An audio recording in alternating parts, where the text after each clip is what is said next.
Vaiwadiwa vateereri nevatariri vedu tinoda kukuchingamizai kuchirongwa chedu Health Matters. Ndinodaira kuti vazhinji chirongwa ichi maamane mazuva musiri kuchiona tinombowanda, asi tinotenda kuti tine vadare vedu vawana mukana wekuti tidzoke zvakare chitaura pamusoro pe-health matters, pamusoro peutano hwedu. Tinotoona kuti tikaverenga mukati mebhaibheri shoko raMwari 3 John verse 2 inotaura ichiti, Beloved, I pray that you may prosper in all things even in your health. Idonzvo ravo Mwari kuti tibudirire pane zvinhu zvese mukati meupenyu hwedu zvichisanganisira utano hwedu. Kana usiri kutochengetedza utano hwako, uri kuzvikanganisira, munoziva kuti pane patinotaura chiti you will not be punished. You may not be punished for some sins, but by the sins. Zvimwe zvitema unogona kutadza kuzvipanichirwa, asi zvinogona kukupanicha iwega, zvinofanana nezvinhu zveutano izvi. Mukati mezuva ranhasi toda kuti tikurukure nyaya yechivegetarian. Munoziva nyaya iyi iri kupisa, inombopisa, but yezvino mavhiki adarika iwawawa inyaya iri kupisa yatiri kutaura nezvayo kuti chivegetarian ichi chimbori chii, zviri kumbofamba seiko panyaya yechivegetarian ichi. Ndinonzi Dr. Alaisa Mbiriri, I'm a preventive health and lifestyle medicine specialist. Ndinobatsirana nevanhu vane machronic conditions kuti tibatsirane pamalifestyle edu, torivhesa sei zvirwere, tichirarama takaita sei. Ndine special focus on diabetes and hypertension. Mukati mechirongwa chedu chanhasi tine maexperts ari pakati pedu auya kuzoti vatibatsire kukurukura nyaya yechivegetarian, nyaya dzatinosimbotaura tiri pasi pemuti nezvatisingazive, nhasi taunza ana sazviongo wanotibatsira kuti tikurukure nyaya iyi nemazvo. Regai nditaure nevari kwekutanga uko, vachingamidze nekukwazisa vateereri vedu. Makadi vateereri, ndinoitwa Dr. Hleza. I'm a lifestyle medicine specialist, certified nutrition counselor and naturopathic doctor.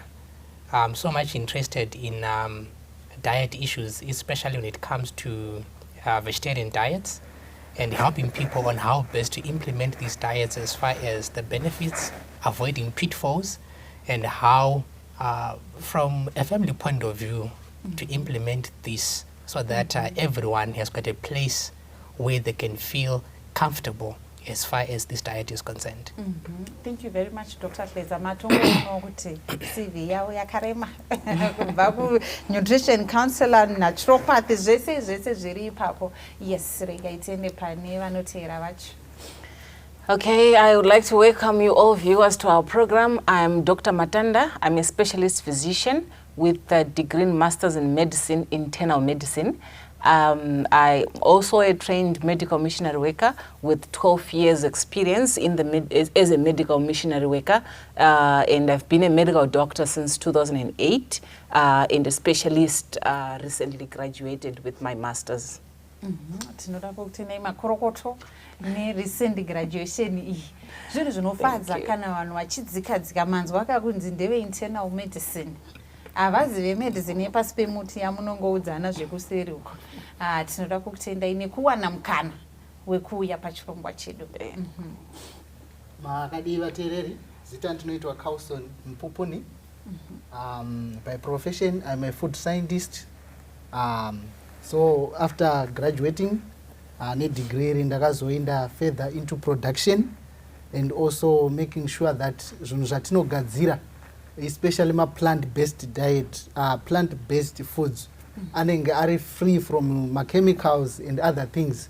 Saka izvezvi ndiri kuita production yema plant-based foods and also research yekuti zvinhu zvacho tombozviita sei kuti zvifambe zvakanaka, tichisiya zvimwe zvakaipa zvinogona kunge zvichizokanganisa kurarama kwedu.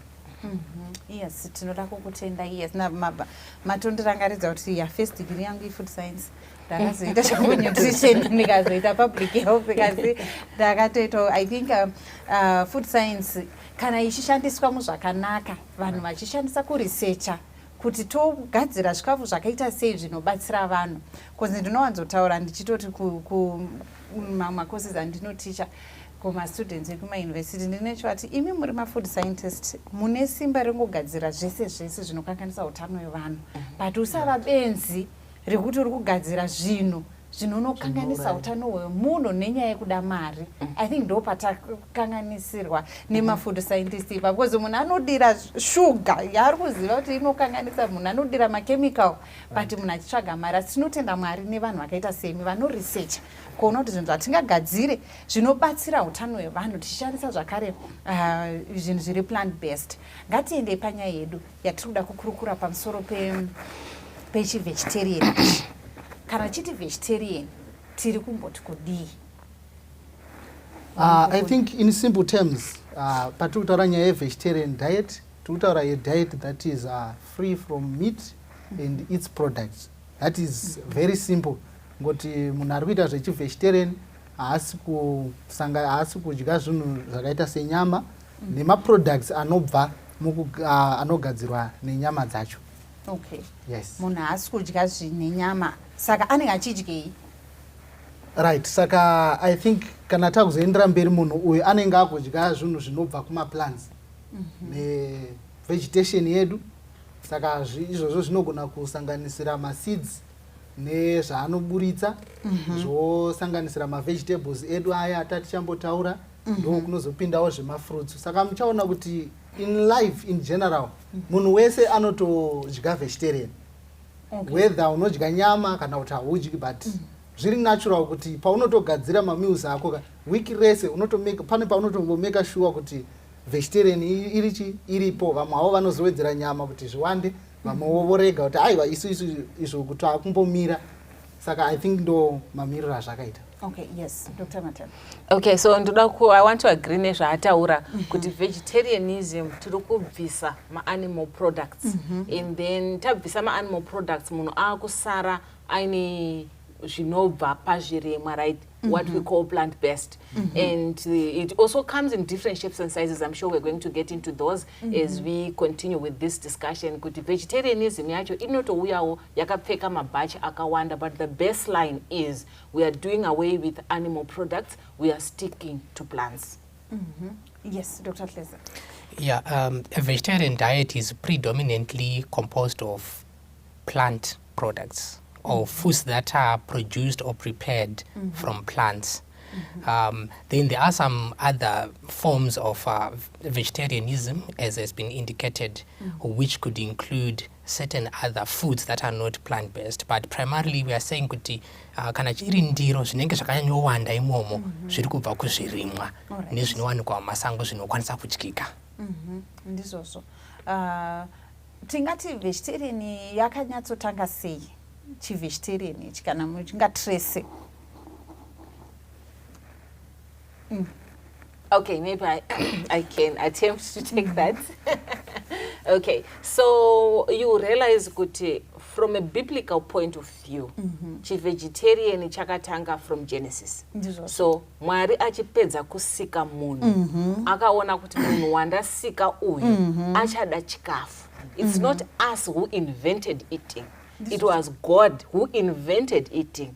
And God said to men, ane zvirimwa zvandakupa ndo pari kufanirwa kubva chikafu chako. Saka tichitotanga from the beginning, it was God who invented vegetarianism. He is the one who gave men what he was supposed to eat, and men was given plants to eat and not to eat other animals. The instruction that came from God, when you go through Genesis, the first 3 chapters, you see the instruction that came from God was, you shall eat zvirimwa panga pasina kudyiwa kwema animal products. So ndo panonyatsotangira vegetarianism as we know it from a biblical point of view.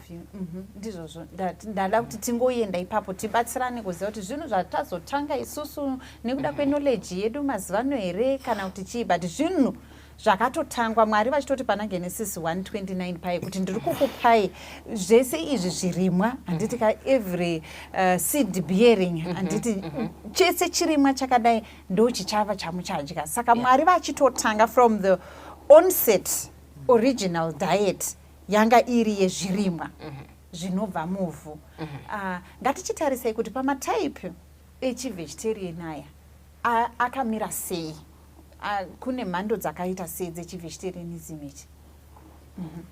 Dr. Tleza. Kune mhando dzakasiyana. Mhando yandingataura nezvayo i-ovo-lacto vegetarian. In this particular diet, people vanenge vachidya chikafu chinenge chine mazai nemukaka unobva kumhuka. Asi pamazai apa tichitarisa madyirwo anofanirwa kuitwa, recommendation iripo ndeyekuti idyawo rimwe chete pamazuva 3. Kuitira kuti mamwe masubstance anogona kuwanikwapo as far as nutrients is concerned, akaita secholesterol, asazonyanyokwirisa sterek nokuti haana kutinakira. Tinogona kungomuwana kubva kuzvikafu zvatinenge tadya zviri zvirimwa, muviri wozvigadzirira zvaunoda kudini, zvaunoda kushandisa. Kana uriwo mukaka, vanenge vachidya mukaka angava madairy products kana kuti direct mukaka wachona, unodawo kuti unge uri sterilized nokuti pane magerms anogona kunge aripo, kana contamination which can be then made better as far as that is concerned. But in the process of doing that, you find some of the nutrients become denatured as well. So nderimwewo boka riripo iri re-ovo-lacto vegetarian. Okay, saka tiri kuti vanhu vanodya zvirimwa, havadyi nyama, asi vanodya maproducts ekunyama kwacho, mukaka nemazai. Handiti kandove ovo-lacto vegetarianism ava. Yes, Vampoponi. Alright, yandichataura inini inonzi pescatarian, yekuti vanhu vanenge vachidya fish nema seafoods. Saka munhu anogona kudecide kuti inini I want to be vegetarian, oti inini mukaka nemazai handisi kuda kudya, but zvandaa kudya manje fish nema seafoods mamwe anotenderwa kuita sei, anotenderwa kudyiwa nemaproducts achi azvo zvichidaro. Usually because mukatarisa fish kana ukastadha zvakanaka inotaura kuti ndoko kazhinji kwaunowana vitamins nemaomega 3 fat acids anogona kutibatsirawo mumuviri. Saka munhu anogona kuti izvi hakuna kwandogona kuzviwana, but ndikadya fish nemaproducts mamwe anogadzirwa kubva kufish ndinogona kuwana zvinhu zvakaita sezvakadai so. Okay. Yes. Saka tine vanokwanisa kutora fish. Yes. Kusei fish isinganzi nyama. Yeah, when I give my talks, I always say fish is not a swimming vegetable. So it's not, Right. people say I'm vegetarian but I eat fish, but that's their name that they're given, pescatarian. Yes, right? because kutori classification Yeah, they itori go under classification vegetarianism. yeah. So they're pescatarian. Their lifestyle is mostly it's vegetarian, like he has explained, and then wozoisa fish comes on top. And I get it most of the time when I tell people that I'm vegetarian, they're like, go away. I think people look at the fish with friendly eyes, more friendly eyes. I think so. Maybe kungoedza kuda kuona kuti pane zvimwe zvinhu zvinobatwa kuzvinhu zvinenge na red meat zvatine chiti izvi zvakazara kuti cholesterol zvakadini pakuremovwa kwazvakaitwa mudiet nevanhu kwete naMwari zvinenge kwakutarisa kuti iyi zvayo iflesh asi haina izvi kutsvaga kusaka ndosaka vachiclassifyiwa as vegetarianism, but from onset tinoita kuti munhu haana haasi kudya nyama. Ipapo, yes, Dr. Matanda. Okay, so the other part, yema vegetarian, the other class is what we call vegans.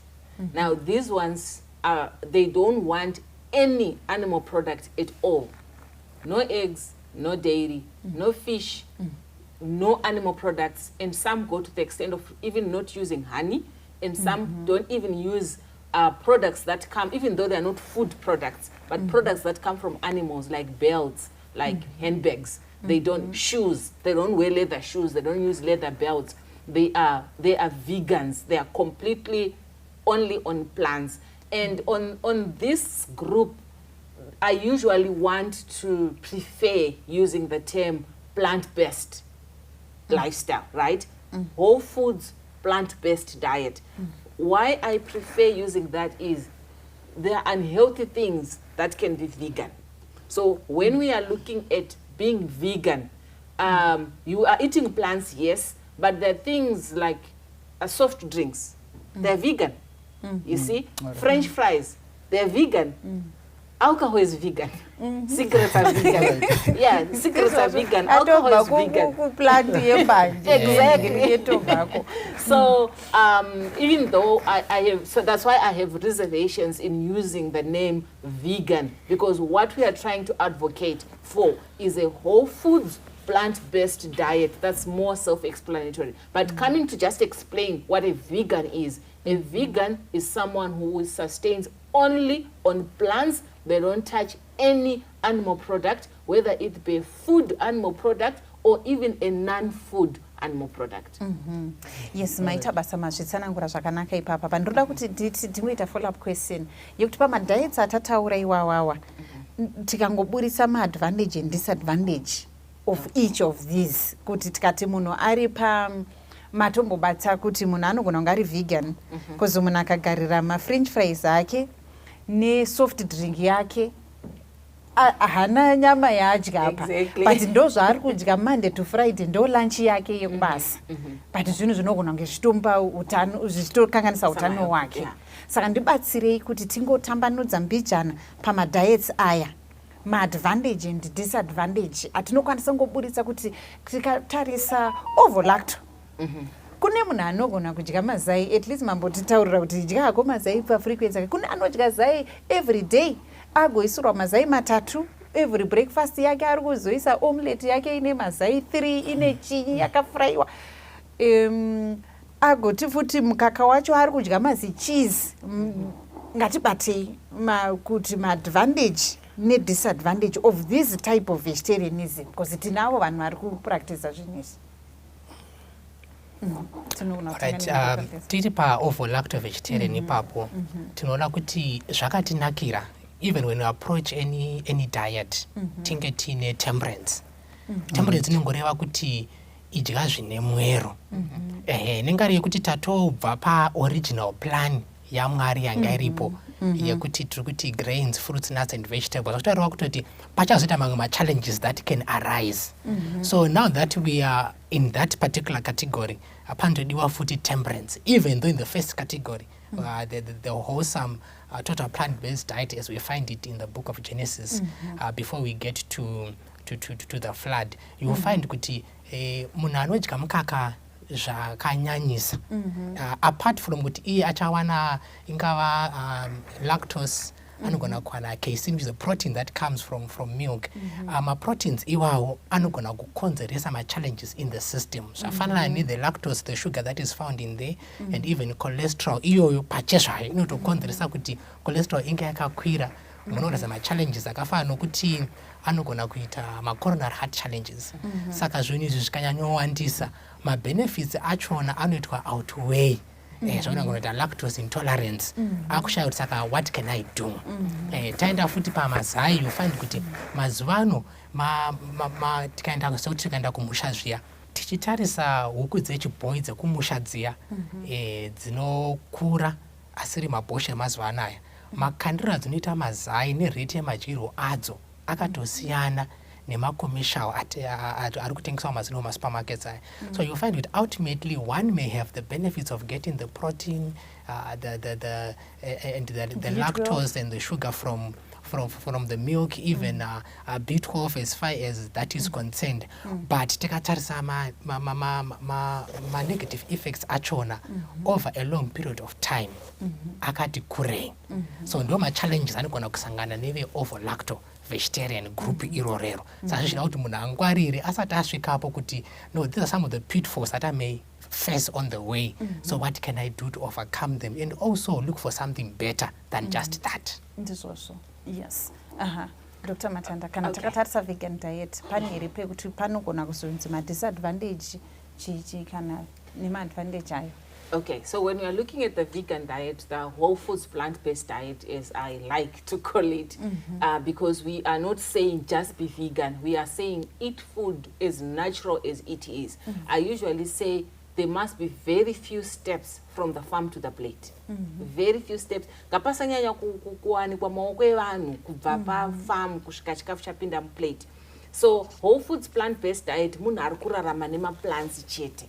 Apa chinenge chakudiwa kuziva kusanganisa combination nekuti zvinhu hauzorambi uchingodya chinhu one over and over and over again, but all the same plants akawandisa, grains akawandisa. Chingonzwisisa kuti grains acho handisi kudya ari refined, because kana uri vegan but still uchidya zvinhu zviri refined unoita problems anenge ana constipation, right? Because you are eating refined foods, constipation, piles, right? Anozouya from there, and once you're constipated, you are predisposing yourself to having cancer, right? Saka tinokurudzira kuti on this diet, eat whole foods as unrefined as possible and as big a variety as possible. Once you do that, you sort of mitigate zvese zvimwe zvakaita zvakawanda. Kuma disadvantages, I think kumberuko tichazonyatsotaura meats and stuff for this diet, but kune zvinonyanya kufungwa nevanhu pama disadvantage vanofunga kuti you lack iron, you lack calcium, but it's not like that. Calcium nema iron, as long as you are getting a good variety yema plants, nema green leafy vegetables, you are usually covered. Seeds as well, seeds, you are covered. One thing that is usually a bone of contention on this one is vitamin B12, the vitamin B12 deficiency. So the way I want us to approach this is to say vitamin B12 tichitora mumiri medu ine stages of being processed. First, there is intake, right? Second, there is absorption and usage inozoitika mumiri. So pa intake ndo panenge pachishotera vegetarian, because intake yedu isusu tinongozviwana from either animal products or fermented products, right? Saka vegetarian, vegan, or those who are on a plant-based diet, they have access to the fermented products, but they don't have access to the meat products. But at the same time, values anengari uwandu we B12 unenge uri in a fermented product might not meet the daily requirements zinodiwa pamunhu. But also let me be quick to say, you need very, very little vitamin B12. And pane B12 yauinayo iwewe, you store it in the liver and you recycle it. Saka kuzosvika pekuti pa deficiency, zvinogona kuitika 5 to 7 years down the line. 5 to 7 years zekuti you have no intake whatsoever. Ndo panozogona kuuya deficiency. Saka vanhu vari on a plant-based diet, where they lack pa intake up, ndo paya patete chiti uchiita plant-based diet yako, uchishanda na chiremba wako, uchingochekwa kuonekwa kuti do you need the supplement or you don't? Value yako iri papi? Do you need to get worried or not? Most don't need to get worried because my values are not equal, they are quite minute. Then ndiri papo pa B12, ndoda kubuditsa point yekuti even meat eaters get B12 deficiency. And if you look at the patients I have, vandinawo so far kuti ndikatarisa ma patients akauya ane B12 deficiency, most of them actually ate meat. Most people vanova comfortable kana vachidya nyama because vanofunga kuti ndiri covered from B12 deficiency. That's not it. Even vanodya nyama are even at risk yekuita B12 deficiency. And vanowanzosafira pa absorption. Right, ndo panofira metsi dzacho. So you realize kuti iyi plant-based diet ine ma health benefits like tambo highlighter pekutanga unenge uti protected from heart diseases, you are protected from chronic inflammatory diseases, you are protected from ma acids, right? Munhu panoita ma acids, and I'm sure you can agree with me kuti prevalence ema acid yakawandisa. Tine ma acid akawandisa. Chiremba musati menda kuma acids inyaya munofarira ngatibatei pane. Okay. All right. Ndakutsanangura kuti nyaya yangu yanosara zvema acids inyaya yekuti ma acids aya atinoita anowanzoitika tine ka infection kanonzi Helicobacter pylori. H. pylori.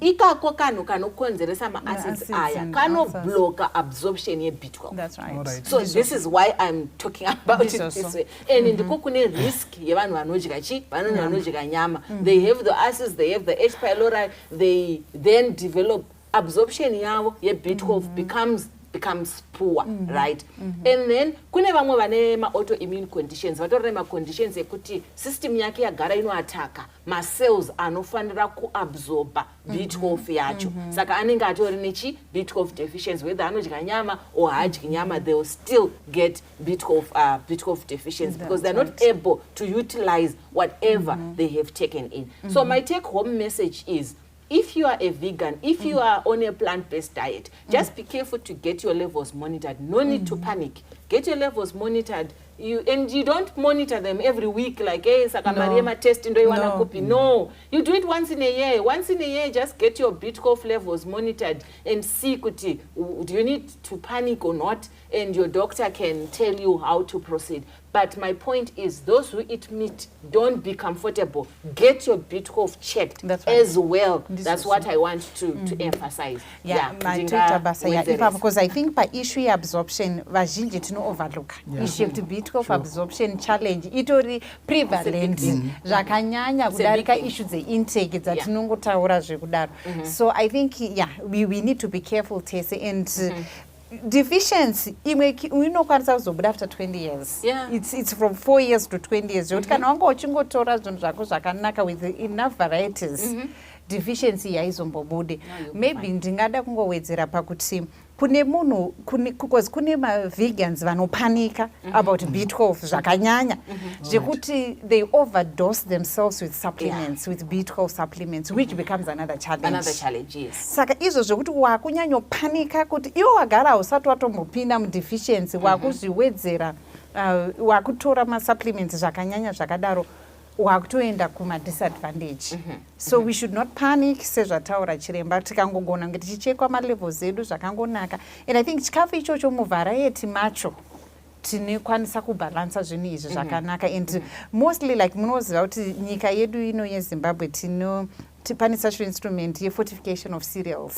Yekutongoti upfu hunotengwa mushopu unofanira kunge huri fortified. Of course hatikurudziri zvinhu zvakasvuurwa nekudii, but fortification of cereals inokukavha pama B12 ipapa. Maybe even I can say ma plant-based milks, because munhu kana ari pa plant-based haasi kumwa kana mukaka kana mazai aya yaka. Mukaka wacho wesoy almond unotouya futi uri fortified. So you usually covered. For you to have a deficiency just from intake, kashoma. And like you were saying that overdosing yourself on the B12 zvinotozokupa futi ma-problems kumberi. So don't panic. It's not like, you know, people grow big eyes when they hear you're vegan. They're like, where are you getting your B12? No, don't panic.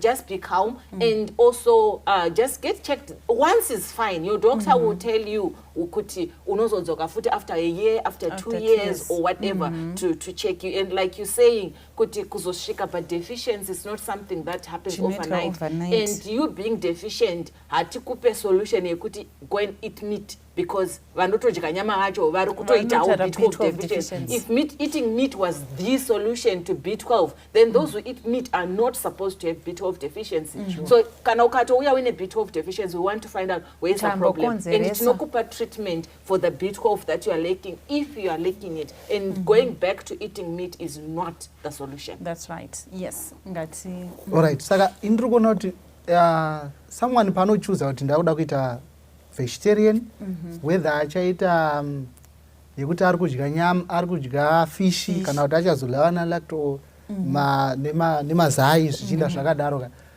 that someone anobva atanga kuva conscious pazvinhu zvaachadya.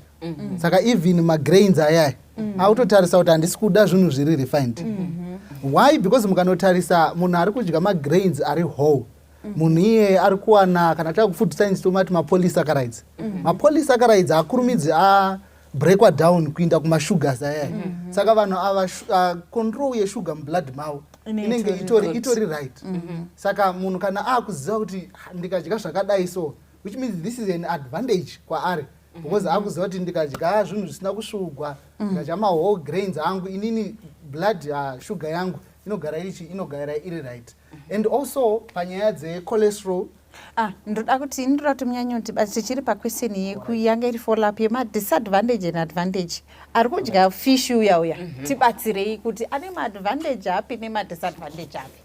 Alright, so pamunhu ari kudya fish ari mu-vegetarian, first advantage ndeyekuti fish ine ma-omega 3 fatty acids, and these they are very necessary in our bodies, because ane zvizhinji zvaanobatsira kuti body yedu inyatso function. Our body needs fat kuti function zvitori right, because vanhu vanogona kufungidzira kuti kana munhu akuti saka fat yacho iri right. Fat itori right because ine zvainotobatsira mubody yedu. Saka those ningiriri anonzi those fatty acids, they are very very helpful kwatiri. And number 2, mukatarisa fish kashoma kunyanya kuona blood ririmo, but kashoma kana kuti rinoonekwa handitya, but that blood harina kuita sei, harina kuzowanda serinotaridzwa riri kune mamwe maanimals. Mwari mukuziva kwake.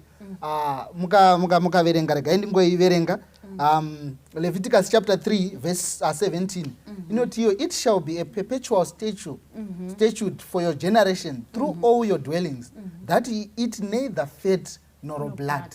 Saka pane zvinhu zviviri zviri kutonzi munhu mukurarama kwake usadya izvi, which is fat and what and blood. Saka kana titomboriwo nehove dzatiri kuti isusu dzinogona kunge dzisina blood rakawandisa, saka which means it's an advantage. Ndiri kutora zvangu nyama, but nyama yacho haina blood rakawanda. And mukatarisa even science inototarisa kuti mublood ndo munowanikwa mune life. Saka kutorarama kwemunhu kutori munhingire. Ndogara ndichiseka neshamwari dzangu ndichiti nini, munozviziva here kuti sometimes tichikura isusu tainzi uyu munhu akauraya mhuka, let's say impudzi kana kuti ihuku yaurawa, pane vanhu vanotonzi uyu ane ruoko rwekugona kuuraya huku. Why? Because nyama yake yanga ichinaka ichiita se. But kana wakuzozvitarisa kuseri kwesainzi, zvingoripo ndezvekuti maurayigwa aitiwa, because vamwe munoti nhasi toda kuuraya huku, chobva chamanyisiwa nacho icho pachiri kuita chiri kusikreta mahormones ari kupinda mublood and zvichingodaro, then patinozodya paipa zvinhu zviya zvinobva zvaita se zvinoaffecta. This is why maMuslim nevamwe vanhu vachiti isusu titori a way yatinoita kana tichiuraya a prescribed way yekuuraya mombe. Why zvavari kuzama kuavoida ndizvozvo zvekuti mombe izova excited iburitse mahormones iite sei right. Ma disadvantage yekuti munhu anogona kudya fish, maybe now it depends nekuti dzinowanikwa sei, dzawanikwa kupi, because mukatarisa fish inongonzi the moment yairi kubuda mumvura kana ikasabatwa zvakanaka, fish iyo inogona kuita mabacteria akawanda ekuti inogona kutokanganisa even vacho vachazoita sei, vachazoiconsuma, zvichingodependa nekuti yaitwa sei, yabatwa sei. Saka issue yeavailability yekuti dziri kuwanikwa sei, then issue yekuti vanhu vari kudzibata sei after dzabuda mumvura dzinogona kutozokanganisa even mararamiro emunhu ari kuti inini ndiri kutora zvangu diet but ndichiwedzera fish. Yes, Dr. Matanda. Yeah, I wanted to just add on the disadvantages the fish. Fish ine capability yekuchengeta poison in itself. Iyo yacho isingafi asi ichiuraya chichazoidya. I want to give an example. Massive death yakaitika yeshiri dzinodya fish. Pane vanhu vaispraya nemushonga wakatozobhanwa mushonga uya. So fish dzaidya, dzimwe dzaizofawo zvadzo but zhinji dzaidya mushonga uya unenge wapinda mumvura nditika. Idzo dzinorarama but shiri dzaizonodya fish dzedzi dzaizodi ndo dzaizofa. So fish has got the ability of concentrating chemicals and the fish doesn't die from the chemicals but it will kill whatever is going to eat the fish. Saka fish inoita sa cleaner wemumvura, right?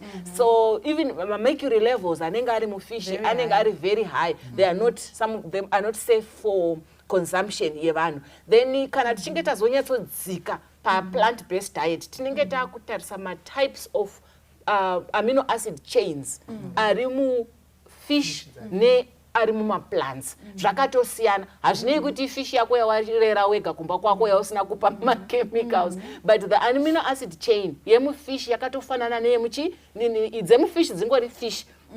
It's the same name munyama. Zvakafanana, I'm sure you were saying say fish isingadzi nyama because you know outrightly kana tasvika pa histology dzacho zvakangodi zvakafanana and then zvinosiyana nema plants. So in as much as like he was saying that we might say okay, fish is a more innocent type of meat to eat but it also has those challenges. Even kana wairera wega fish yako type of protein yacho ingori the same. Fish yarerwa kune ine fishery ne fish yawarera wega mbapamba pako, it is the same type of protein and it is that type of protein that gives you issues on top of the chemicals that fish can contain and yokazoyijeka inokuitira disadvantage. Then on the other advantage yanga achitaura which is proper yekuti we need omega-3 fatty acids. We have now come to learn that you can actually get those oils especially from seeds. Kana takatarisa linseed, yes, takatarisa avocado, those oils. And he was saying fat is needed. That's true. We do not advocate for a fat-free diet, but the type of fat that you advocate for ndo inosiyana. So zvakaita ma-seed oils, sesame seed, avocado seed oil, linseed as well, kana kuti flax seed.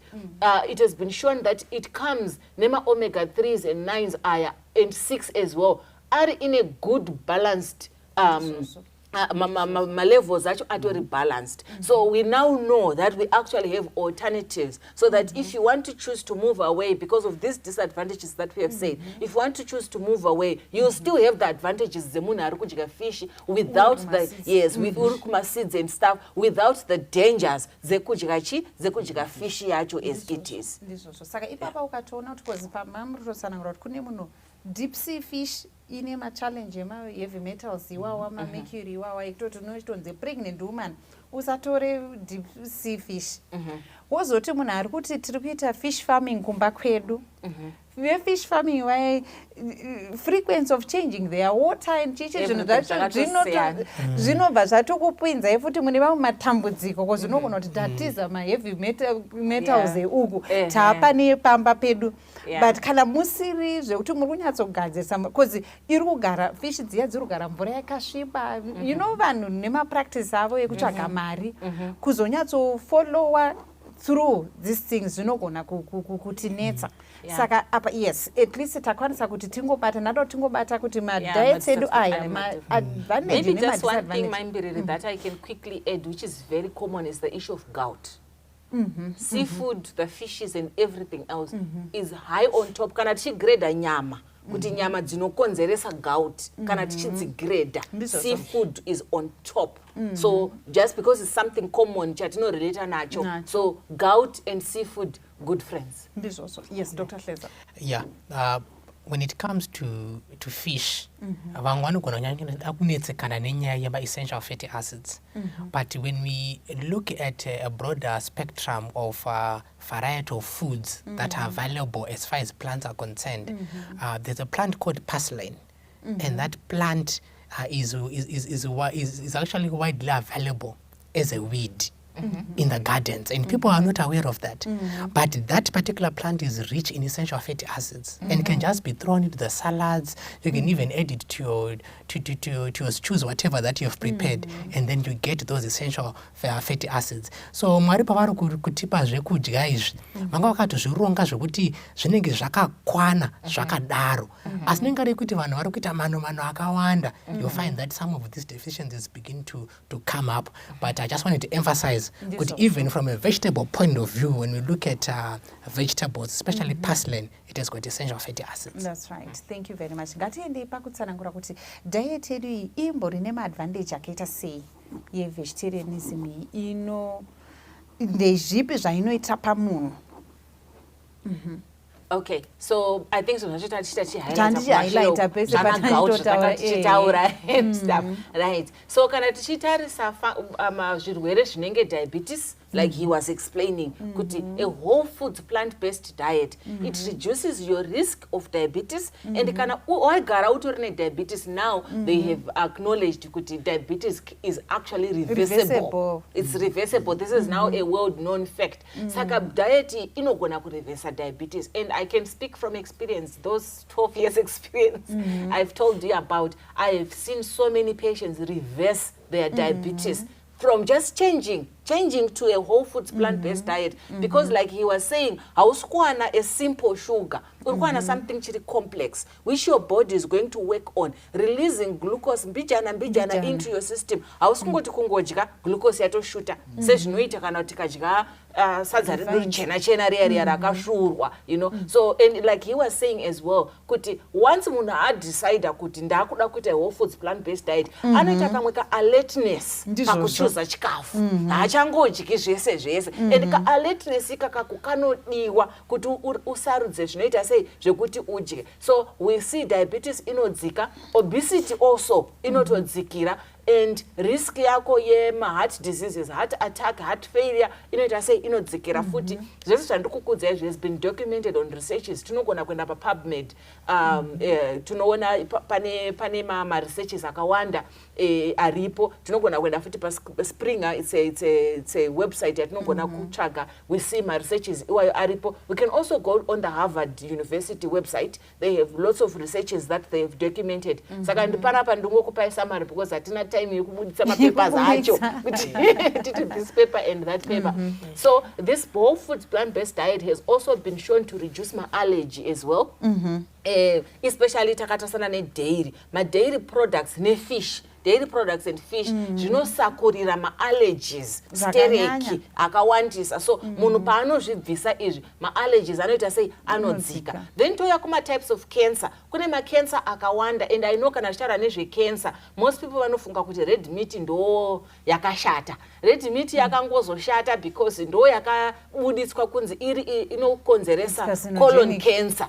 It was only colon cancer, not for every other cancer. For every other cancer, whether white or red or black meat, zvakafanana. And I usually say white or red meat, it depends on how you want to die. Do you want to be short or you want the electric chair? You're dying. The bottom thing is you are dying. You're just choosing which way you're dying. So I know kuti red meat yakanyanya kubva taisvibisa zita pakabuda that study colon cancer. But when you compare all the other cancers, when we compare diabetes, red meat, white meat is the same. There's no difference. Even histologically, my amino acid chain akafanana. So whether it's red meat or it's white meat, rakafanana, no kupa risk. And for different cancers, zinema different risks. then ndichitaura futi lacto ovo yanga achitaura iyaya kuti mostly the dairy part ndo iri related to prostate cancer for men. So kana munhu ati nini ndakunyatsoita a whole foods plant based diet achazviprotecta futi from prostate cancer kana ari munhu rume. Ndobata pamahormonal imbalances. Plant-based diet inobatsira kuregulate my hormones, especially kune vanhukadzi. I know there's females, we have our monthly cycles, and some of us, our monthly cycles are not regular, and some of us, they are very, very painful, and, you know, because of my hormone imbalances, then there's some females, vanenge vakutoshka even pakutadza kuconceive, because my hormones are anakuita say, anakubalansana. So this diet, inokubatsira the whole foods plant-based diet, it helps you to balance out all your hormones. And I can spend the rest of my life talking about advantages of the whole foods plant-based diet, but I must also be quick to say it's not just the diet. Maybe kumberuko maimbiriri pa health matters muchazoti tsvagirawo program inoita kuti bate the whole lifestyle. Kuti nhasi chete tiri kuspecify hedu pachikafu, but we do know and understand it's not only food, it's a whole lifestyle. Kumberuko tichazoita vachikutsvagirai kuti tidzidze about the other parts of the lifestyle. For today tiri kufocus on the whole foods plant-based diet, and all these they are not my advantage ekungoita manzwira. These are documented advantages and real advantages, and advantages that I have seen in my personal practice with the patients that I take care of. Yes, Dr. Tleza, I'm sure you also have experience. Okay. Patients are now. Okay. Yeah. When it comes to a vegetarian diet, you will find good team. My benefits actually akati one day. I just want to touch on a few, just as a follow-up from what Dr. Matanda is already touched on. You find kuti munhu anogona kutobata pamuviri anga asingakwanisi kubata pamuviri. Saka ndikatoti ndine vamwe vana vanototi avakawa Mwari akatopa macouples ava vanava as a result of diet change. And also not just diet but also putting together with the lifestyle change. Vane makore akareba vanetsikana vamba kuti vambowanawo chokumbosvusvudzawo vakabata maoko zvisingabudi zvakanaka zvikatoita zvakanaka. Also you find kuti diet iri rich in ma-fibers, iwo ma-insoluble nemasoluble anogona kuabsorba mvura nekusakwanisa kuabsorba mvura akasiyana-siyana. Iwawo muchaona kuti zvakafanira kuti tiri kumba ndichipa muenzaniso tichida kuti mumba munyatsochena munenge muine tsvina, tinoda bhaketi rinenge rine mvura, tinoda mutsvairo, tinoda chikorobho.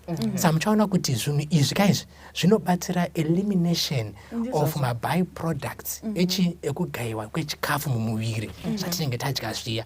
Saka isusu tikati mumba mamuri kugara umu zvisinei nekuti ndiri kudya hangu it could be omnivorous or it could be plant based but iri refined, hauna chikorobho chokuti mumba mudini muchene wapedza kutsvaira.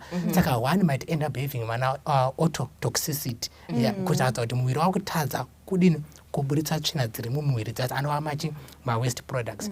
I remember at one point when I was in South Africa, we were planning to visit this wealthy lady angachita own a wild ranch unochengetwa mhuka dzemusango aine malodges ake. Paakanzwa kuti tinoda kumushanyira akati ndinoda kuziva kuti zvamboda kundishanyira imimi chikafu chamunombodya chakaita sei, so that before you come ndotanga kuzviita nema-cooks angu kuti pamuri kuuya as a team we can just blend zvisava zviri zvinhu zvitsva kwandiri. So we send ma-recipes iwawo akatanga kubika zvinhu zvazvo achizviita tisati tatosvikako, which was a week ahead, akatumira message ari kuti do you know there's something that is amazing that has happened to me. For the first time in my history as an accountant, nhasi ndamuka ndikaverenga bhaibheri handina kutora maglass kuti ndipfeke. Wow. For the first time. And pandapinda muoffice mangu ndichida kuverengedza handina kubata calculator, ndatanga kurova mental. What is it about this diet? And she was not a Seventh-day Adventist. Wow. As we are speaking now, munhu akatobhabhatidzwa akutofarawo kuti in actual essence these things from a religious point of view, scientific point of view zvinotobatsira zvakanyanya. Yes, nguva ida kuti achikwikwidza nesu ndandoda kuti tibate chimwe chinodriva vanhu kuti vaite lifestyle ichi chii chinoita kuti vanhu vachinje vasarudze zvavanosarudza kuti inanchadye nyama. Okay, maybe speaking from my point of view as an individual, pandanga ndiri kuchikoro high school ndandine shamwari yangu. I was a Roman Catholic by then. In actual essence, I was an outer boy who was being prepared to be a priest in the Roman Catholic Church. Pane mukomana aiuya ne brown rice, auya ne carrots, ne broccoli ne cauliflower, zvakazangana ne machunks. Zvinhu izvi ndandisingazvizivi kuti zvii. The first time for me to see these things. But mukomana uyu aizotanga kutaura nyaya dzana mark of the beast etc. Tobva tapokana. Tapokana kudaro tainosangana panyaya yechikafu. It was fascinating for me because kumba kwedu handizvizivi zvese izvi. So I think from his point of view, iye airarama lifestyle from a religious point of view. From me, ndakazvifarira from a social point of view. Nobody ever tawirirana. But as years went by, I had a fracture on my left leg, and that fracture every winter yainetsa zvakanyanya nemarwadzo to the point yekuti ndaigara ndine mushonga yandaimwa throughout the whole year. But in winter yaigwedzerwa dosage as far as intake is concerned and even frequency. But when I considered nyaya dzema-inflammation markers anowanikwa from an omnivorous diet is concerned, pandakaita move away from an omnivorous diet to an ovo-lacto diet, and later on total plant-based diet, up to now I can say over 10 years, kumboiri arichina kana pain. Wow. And now I can climb mountains, I can run without any challenge, which in my high school I could not do. I could not participate in exercise activities. So these are some of the reasons, in summary, that people can choose a vegetarian diet, which in summary primarily religious reasons, social reasons, and health reasons. Icho chivegetarian chatiri kutaura nezvacho taona kuti chine maadvantage akawanda atinotoziva. Takamboita study muHarare munomu in different locations, kumabvuku, Highfields, dziva rasekwa, tichimanaja vanhu vanga ine maconditions diabetes, hypertension, tovapa diet. It was a total lifestyle change with the vamwe sekuru vakauya ipapo vachifara vakati, because he was diabetic for a long time, vakati bonde remumba mangu ranga rakafa. Vakapa testimony pachaunga chese ava vachitorwa mavhidhiyo vakati bonde remumba mangu ranga rakafa, asi makati vhirepi vana Dr. Mbiriri bonde remumba mangu raakushanda. Tichiona maadvantages aya. Zvinhu izvi kune vanobva vati chivegetarian chakaoma, chinonetsa, chiitike, munoziva. Tingabatsirana sei kuti chivegetarian ichi chive practical? Because maadvantage handifungi kuti tinoadispute maadvantage aya. How do we make this lifestyle practical mukati medzimba dzedu? Alright, saka maonero angu inini ndekuti number one, someone has to decide. And zvinodependa nekuti chii chazoita kuti adecide kuti inini ndakuda kuva muvegetarian. Vamwe it's because maybe zvinhu hazvina kumira zvakanaka, they will just switch votoenda kuti ndakuda kuita vegetarian. Mareasons atachambotaura ya kuti munhu anongodecide kuti ndakuda kuita muvegetarian. Saka first thing munhu anofanirwa kuzvipira kuti inini ndakuda kusiya nyama. And then inini what I would encourage ndekuti masiro acho if possible ita gradually. Mbichana mbichana, like masiro andakaita inini ndakatanga ndati inini handichadyi beef. Saka anything red meat ndakabva ndaita sei ndakabva ndabvisa. But mabvisiro acho anga ari gradual. I remember my young sister achinditi, iwe unoziva kuti kana ukanzi vanhu havaendi kudenga iwe uchatadzira kuti unozvika ka4 chete pagona. Ndozvaita ka4 ikako ndokachaita kuti usapinda. It's because ndaita zviri gradual. Yes, and pamwe pacho zvadaimboita zvaya zvekuti unogona kushanyira hama handiitika maybe because dzimwe dzacho dzinenge dzakuziva kuti uyu hachadyi nyama hachaiti sei, but pamwe pacho unochiona kuti ndiri kuomesera vanhu. Saka uri kuita gradually. Saka unozongoti hanhasi ndinoita sei ndinotora even vakabvunza wovarangaridza kuti but inini choice yakaita kuti ndisiyeka haisi kuti ndinorwara kana kuti ndinoita sei, but this is a choice. Ndikadya nyama hapana ndotofamba ndikatoenda, hapana chinomboita kana problem yandinayo, but ndiri kuita choice yekuti ndikusiya kusvika at a point yekuti inini handichadi red meat handiti, then ndakutoti saka ndakudya chicken maybe nana fish vaya, then unosvika papoint yekuti inini chicken yacho handichaiti sei, handichaidi, saka gradually unenge uchita sei, unenge uchitomuvha uchiinda. Dr. Matanda, how practical can we make this? All right. So in India, from a religious point of view, Christo Arnold, without me, you can do nothing. And even in your reform health, without Jesus, you can do nothing. So that's simba rinobva kuna Mwari. Kuti batsira kuti tiite right decisions. So journey yako yekuva a health reformer, famba na Kristu. Usafambe wega, because wega hauna chaungakwanisa kuita. So ngatifambe na Kristu atibatsire atipe simba. Second thing, dinoti study. Shoko rinoti study to show thyself approved. Be able to give reason for your beliefs. Hakusisi kuverengerwa nomwe munhu. Zvatiri panapa tatotaura program so. Tatotaura kudai soka. Zvichapinda pamwe zvogara 1 week, after 1 week matokanganwa. You know, and you can think of how many lessons dzawakanzwa dzechivegetarian zvatosiyana, but chinhu chaunozviverengera wega woita experience wega zvinokubatsira kuti uite practical in starting the whole foods plant-based diet. Third thing, rongeka, ita order. Kana wakuda kuita plant-based diet haisi yekufunga na quarter to supper kuti nhasi ndiri kudyei. Gara une order yako, nyatsoziva kuti okay, Monday ndichadya izvi, Tuesday ndodya izvi, Wednesday ndodya izvi. Rongeka. Fourth thing, tsvaga information yekubika. Dr. Hleza ngwachitaura kuti vakatumira marecipe. Handiti zvine marecipe zvekubika zvacho, tsvagawo marecipe. Kana waona bhanduru usaende kungoita Facebook live yekuteerera zvimwe zvinhu zvisinei nechekuita neupenyu hwako. Bhanduru racho rawaona iroro rawajusa painternet ipapo, just go on Google. Chimbogugulawo kuti recipe yebeans. Umbochinjawo mabikira unodziita kumba kwenyu. Umboonawo kuti vamwe vari kudzibika sei, and you try. And when you do this, you actually realize kuti hapana kana chinodhura chiri papo. Kana hapana. And sometimes you see kuti maherbs acho ndamba chingochinjaniswa mamwe chete ekuti kumba kwako ukaita kagaba kako kemint, kagaba kako kerosemary, kagaba kako kelavender, watopedza maherbs anotodiwa and watokata macost. Saka tsvaga information yekuti zvinobikwa sei. Usati nini ndane 15 years nchibika beans ndingatodze kubika beans here. Dzidzawo kubva kune vamwe. Uonawo kuti vamwe vari kuzviita sei. Tsvaga marecipe, worongeka, woziya kwekutenga. Ndo chimwe futi. Ziya kwekutenga. Ukapindawo mamwe mashopu amunotengeswa, unogona kutengeswa maapple 4. Price yakafanana neyandicanotenga maapple box rese.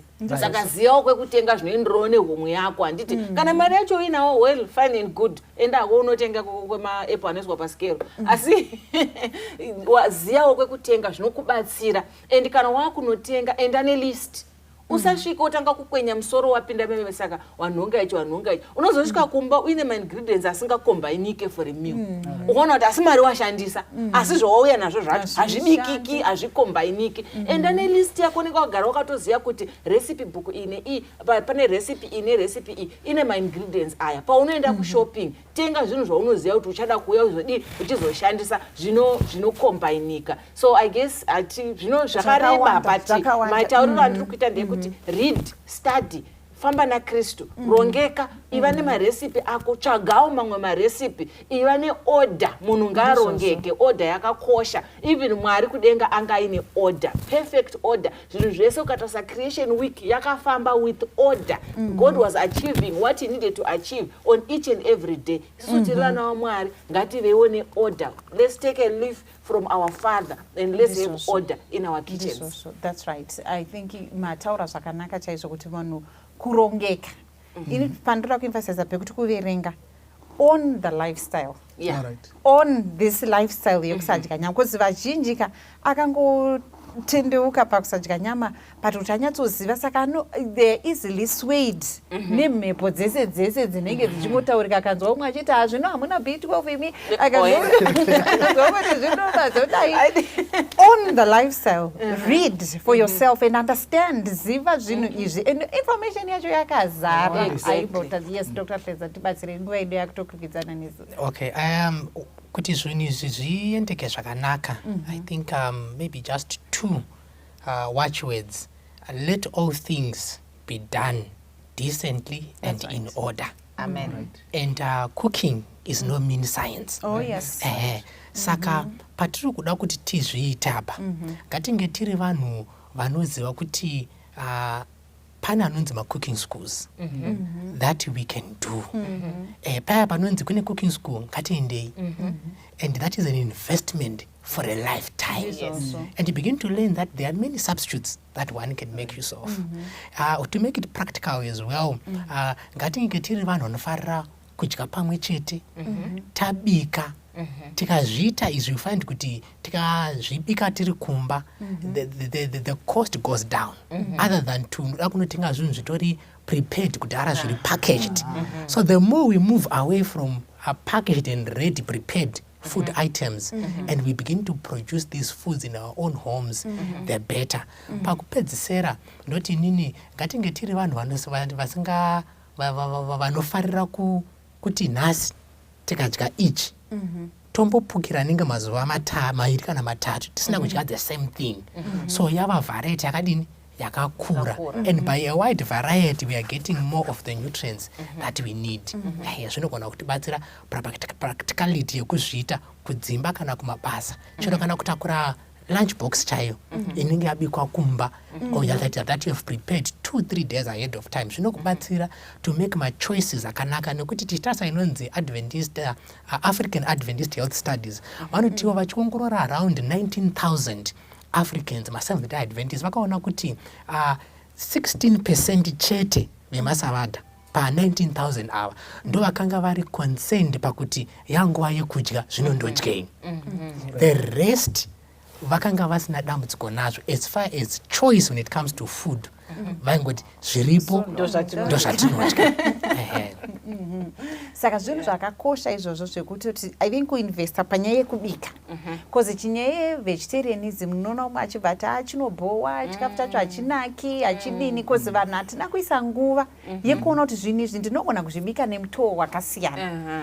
Munoona kuti vanhu vanobika nyama vanogona kunge vachidya nyama iyoyo, inyama iyo yavanongodya imwe chete iyoyo, asi havakombleni. Handiti bhinzi dzedu tinogona kudzibika dziri mustew, ndogona kudziisa mumapetes andichaisa muoven, ndogona kuchiita chibhin bega chandichaisa pabhin paningirini pamarolls. Zvinhu zvacho tikaisa variety tagona kunzwisisa kuti zvinhu izvi ndinozvibika sei. Unotoona kuti kumalegumes kune variety yakawandisa yekuti hautomboipedzi, yekuti ungakomplaini kuti bhinzi chete, kuzi uchabata variety yakawanda. Ukabata rice rebrown rambotaurwa rice kune rakawanda futi mataipi emarice akawanda, kune red rice, black rice, kune purple rice, akawanda marice acho. Ene mabikiro aunotoita anogona kubika, unoona mwedzi wese unopera uchibika maresipi erice akasiyana, uchiisa apa waisa mavegetable apa, nhasi wasanganisa nebhinzi wani.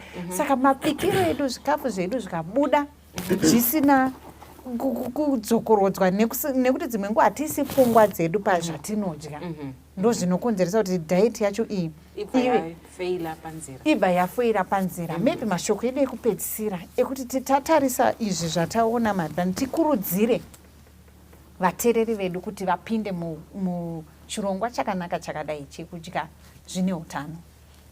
Alright, ini ndichangoti pazvose izvi chinodiwa chekuti munhu aite inyaya yekuti munhu atsvake knowledge.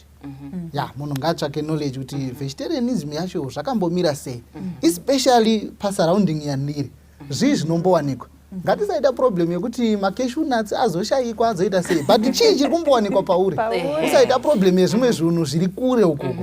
Ngatingotsvaka kuti pandiri panapa ndiri muHarare, chii chinowanikwa kupi, ndikaenda uku ndowana chipi, then kana ndazofamba let's say ndabuda muHarare ndaenda kuBulawayo, chii chinowanikwa kuBulawayo. Zvotaichataura nyaya yeresearch, usati watoendako research kuti kuBulawayo kana ndikanogara 2 weeks mamuzi angu anenge akamira sei, ndenge ndichiita sei. Handizodi zvekutambudza vanhu kuti aiwa uyu anonzi muvegetarian saka ngadai so tomuitira chipi, vanhu vachiita headache. But iwewe gara wakatoita sei, gara wakarongeka. But chivegetarian chinoitika.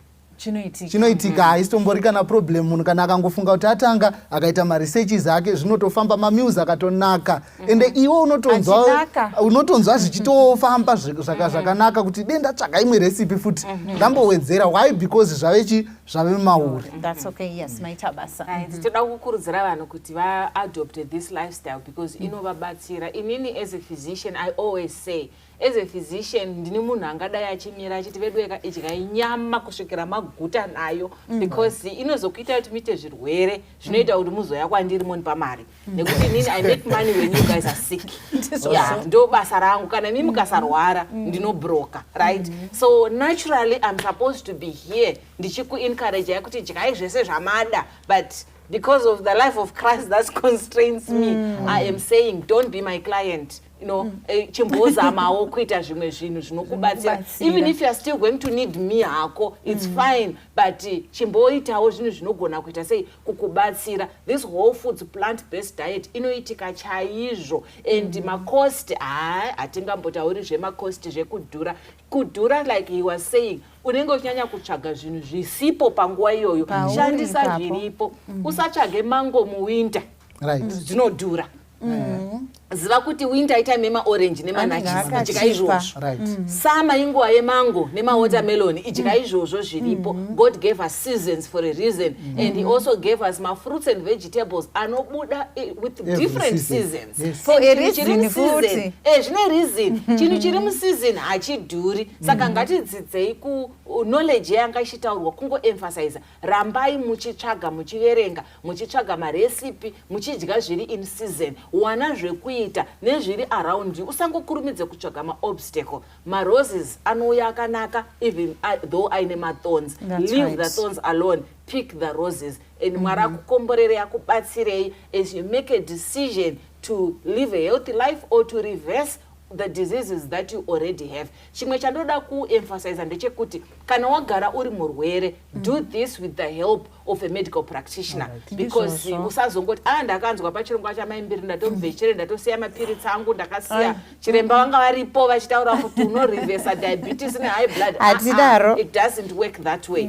Shanda nemunhu anoziva. Work with a medical practitioner. Adjusta diet yako. Zvinozvitaura zvega. Haisi mombe yedongo inokumirwa. Zvinozvikumira zvega. Chiremba wakandokudza kuti pane shuga yako izvezvi, rega ndimbobvisa piritsi iri, rega ndimbobvisa jekiseni iri, pane BP yako, rega ndimboti chimwe hafu piritsi iri. Saka as you do these lifestyles, kana wagara utori patient, work with your medical practitioner. Ndingati ndo mashoko andingapedzisira ndichikupai.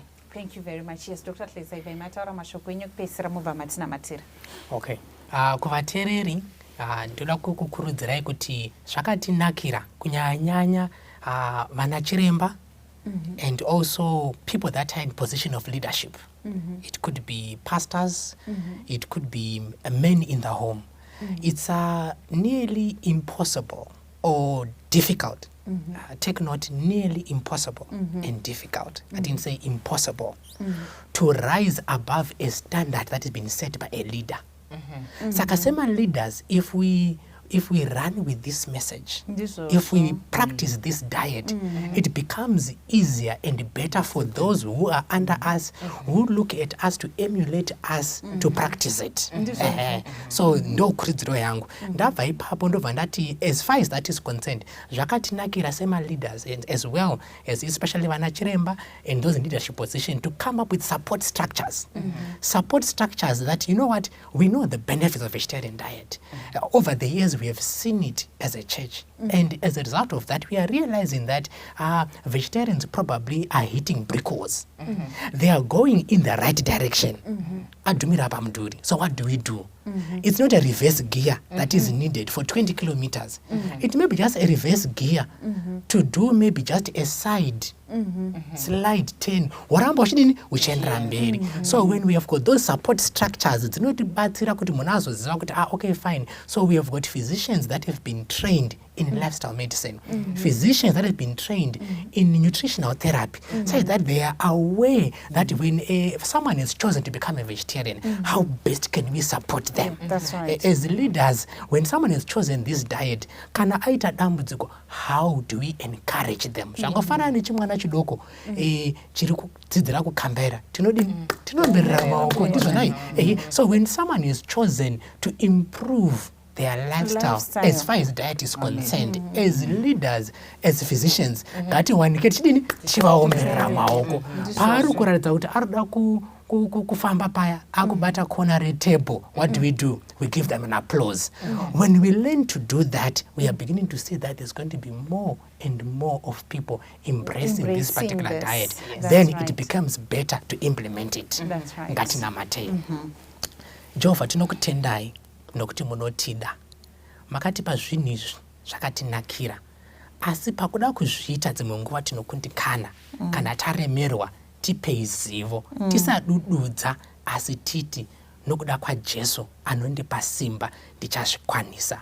Tisava vanhu vanozvitutumadza, vasingadi kubvunza, vasingadi kudzidza kuti tingazviita sei nenzira yakatsanangurika, nokuti nzira yacho itoripo, ndiyo tinofanirwa kufamba nayo. Kana tichinge tasangana nematambudziko, tisaramba takawa asi tisimuke, nokuti ruoko rwaJesu ruripo kutotisimudza kuti ndiyo nzira yatinofanira kufamba nayo. Amen. Amen. Murapi mkuru uripo, wemudza ndiye Jesu, anofarisa varombo, inzwa izwi ra Jesu, zita rake ritendwe, zita rake rikudzwe, zita rake riimbwe,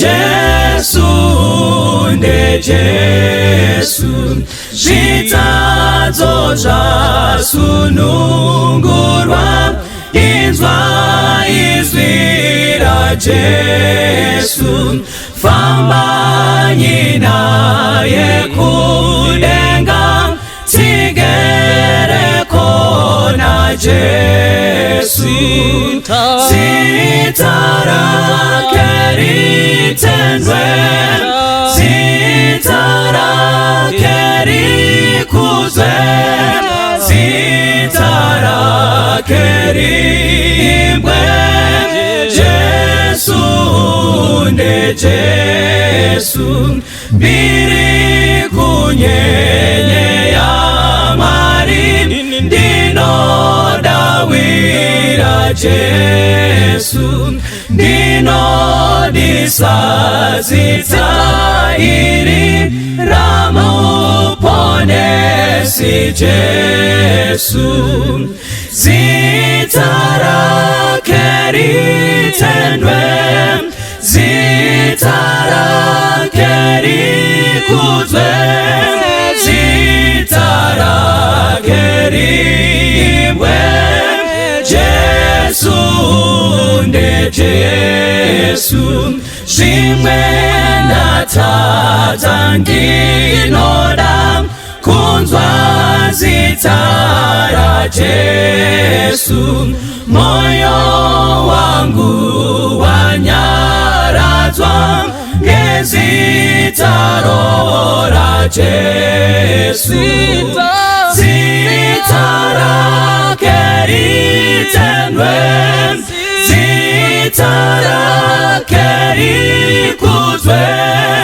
zita rake riimbwe, Jesu nde Jesu, apo iye achauya nembiri neupenyu, tichafara kutaura ruponeso rwa Jesu, zita rake ritendwe, zita rake rikudzwe, zita rimwe Jesu nde Jesu zita rake ritendwe zita rake rikuzwe zita rake rimwe Jesu nde Jesu Jesu nde Jesu zita rake ritendwe zita rake rikuzwe zita rake rimwe Jesu nde Jesu Jesu nde Jesu Jesu nde Jesu